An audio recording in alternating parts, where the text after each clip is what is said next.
안녕하십니까. 김경국TV 시작하겠습니다. 오늘 3.1절입니다. 1919년 3.1절에는 온 국민이 하나가 되어서 대한독립 만세를 외쳤지만 이번 3.1절은 둘로 나뉘어진 3.1절입니다. 자유우파 애국 시민들이 외치는 윤석열 대통령 탄핵 반대와 종북 좌파들의 탄핵 찬성으로 나라가 둘로 갈라진 3.1절입니다.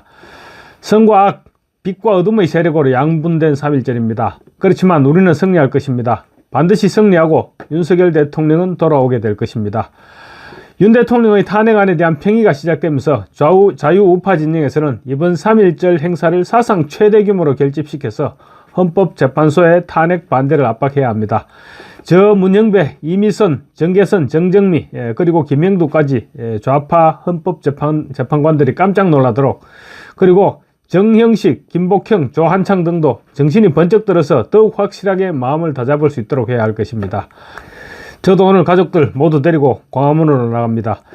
자유우파는 오늘 정광훈 사랑제일교회 목사가 주도하는 대국보는 광화문에서 부산 세계로교회 손현보 목사와 전한길 강사가 합류한 세이브 코리아 집회는 여의도에서, 그리고 탄핵 반대 대학생들이 자발적으로 총 걸기 장소로 결정한 마로니에 공원에서 각각 집회를 시작합니다. 자유우파의 탄핵 반대 집회는 이미 매주 계속해왔고 오늘과 다음 주 8일은 압박 강도를 위해서 총결집하는 날입니다. 일찌감치 전국 각지에서 서울로 올라오는 교통편 티켓들은 모두 매진됐고 도시마다 자발적으로 동원한 관광버스들이 수십 대씩 출발합니다. 아마도 광화문과 여의도를 완전히 뒤덮게 될 것입니다. 탄핵 찬성 집회도 안국역 인근에서 매주 열어오기는 했지만 좀 과장한다면 수백 명 정도 모여서 잠깐씩 흉내를 냈을 뿐입니다. 사실은 그럴싸한 집회를 하고 싶었는데 자발적인 참여자가 없다 보니 계속 지속할 수가 없었던 것입니다. 그런데 이번에는 이재명도 마음이 급해진 모양입니다. 총동원령을 내렸습니다. 이재명은 어제 페이스북에 집회 안내 포스터와 함께 내란 종식의 그날까지 꺼지지 않는 오색의 빛을 이어갑시다. 안국역 사거리를 가득 채워달라. 이렇게 집회 참여 독려의 글을 남겼습니다. 얼마 전에도 한 차례 글을 올렸다가 개망신을 당했죠. 이번에는 어떨지 모르겠지만 이재명은 이번에는 글뿐만 아니라 최고위원회의에서도 참여를 독려하는 등 사실상 총동원령을 내렸습니다. 각 지역위원회에서도 관광버스를 준비했다고 하니 나름대로 동원을 하기는 하는 모양입니다. 그런데 아마도 쉽지는 않을 것입니다. 안국역 바로 옆 광화문에서 비교가 안 될 규모의 집회가 열리고 있기 때문에 그 규모를 따라갈 수가 없을 것입니다. 광화문 대국본 집회는 여의도에서 별도로 열리는 세이브 코리아 집회를 고려하면 자유우파 세력의 절반 정도입니다. 그렇지만 이재명 세력은 그 정도도 따라오지 못할 것입니다. 이재명은 이번 집회에는 민주당과 조국혁신당, 진보당, 사회민주당, 기본소득당 등 개혁신당을 제외한 야권의 모든 정당들을 끌어모았고 거기에다 촛불행동 그리고 노동계까지 아마 총결집하게 될 것 같습니다. 한마디로 종북 좌파들, 반국가 세력들이 총결집하게 되는 것입니다. 방법만 있다면 내일 안국역에 모이는 세력들을 몽땅 서로 담아서 북한으로 보내버리면 우리나라가 꽤 평온해질 텐데 아쉽기는 합니다. 어찌됐건 간에 세대결에서는 보수 우파가 절대로 밀리지는 않을 것입니다. 제가 장담하건대 오늘 이재명은 세대결에서는 또 개망신을 당하게 될 것입니다.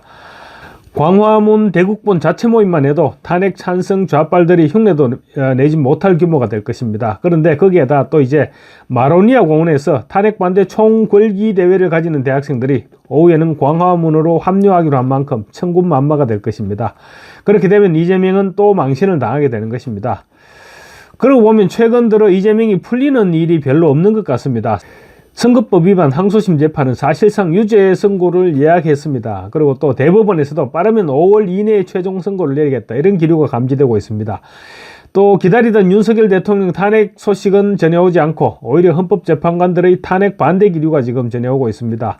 그런가 하면 현재 8명 체제에서 선고를 강행하면 기각 내지 각하가 유력시되고 또 마흔혁을 데려오는 것 역시 만만치 않습니다. 최상목 대행이 연휴가 끝나는 4일 국무위원 간담회를 소집해놓았다고 하는데 마흔혁을 임명하겠다는 것인지 말겠다는 것인지 알 수가 없습니다. 국무위원들은 임명 반대 기류가 압도적입니다. 오히려 그런 국무위원들의 간담회를 소집했다는 것은 임명하지 않기 위한 명분 쌓기일 가능성이 더 높아 보입니다. 임명을 해도 걱정입니다. 만약을 임명해서 최종 선고에 참여시키려면 윤 대통령의 탄핵 심판 선고 날짜를 지금 가늠할 수가 없게 됩니다. 문영배가 갱신 절차를 얼마나 단축시킬지는 모르겠지만 어쨌거나 만약을 임명하게 되면 윤 대통령이 탄핵을 당해 조기 대선을 실시한다고 하더라도 이재명 선거법 재판 대법원 선고가 더 빨라질 가능성도 없지 않습니다. 그런가 하면 미국에서는 또 대북 송금과 관련한 유엔 안보리 제재 및 미국의 독자 제재 위반 문제가 직접적으로 거론되기 시작했습니다. 이만저만 불안한 게 아닙니다. 그래서 3.1절 집회 세대결은 울며 겨자 먹기일 수도 있습니다. 질 것을 뻔히 알면서도 집회를 하지 않을 수도 없는 그런 집회일 수도 있습니다. 그런데 아무리 생각해도 인원 동원은 쉽지 않습니다. 일단 이재명 본인이 직접 집회에 참석해서 마이크를 잡겠다 이렇게 예고하면서 지지층 결집을 시도하고 있습니다. 그렇지만 불안합니다. 너무 적게 나와도 문제가 생기기 때문입니다.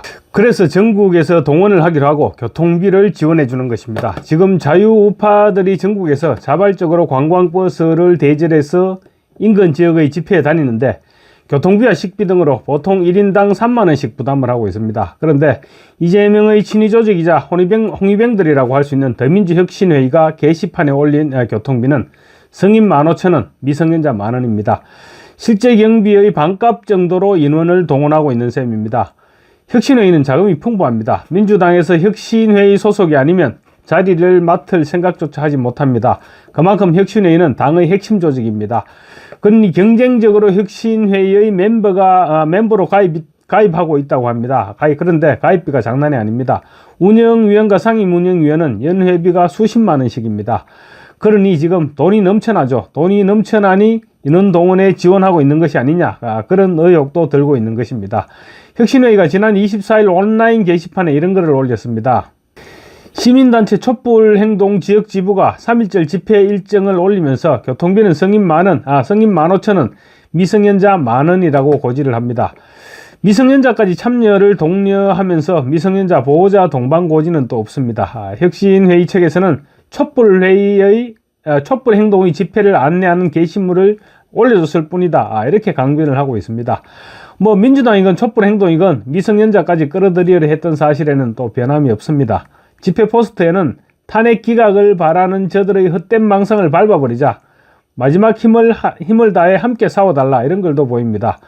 채널A 보도에 따르면 글 작성자는 대학생도 미성년으로 포함해서 교통비만 받기도 한다. 실제로는 미성년자가 거의 없지만 혹시 있을까봐 올렸다, 이렇게 설명을 했다고 합니다. 혹시 있을까봐 올렸다는 말보다는 많이 데리고 오라고 독려하는 글로 보는 게 더 정확하지 않을까 싶습니다. 민주당은 당 차원에서 탄핵 찬성 집회 참가를 독려하고 있는데 미성년자까지 끌어들이겠다는 것을 보면 어째 모양새가 영 그렇습니다. 어쨌거나 오늘은 그야말로 운명의 날입니다. 움직일 수 있는 사람은 모두 광화문으로 여의도로 나가서 힘을 보태야 합니다. 그래서 저 불의한 재판관들이 절대로 딴 생각을 하지 못하도록 단단히 경고를 해야 합니다. 그리고 또 보수 우파 재판관들, 우리 편에게는 힘을 실어주고 자신감을 불어넣어줄 필요가 있습니다. 헌법재판소는 결국 국민의 여론을 이겨내지 못할 것입니다. 감사합니다.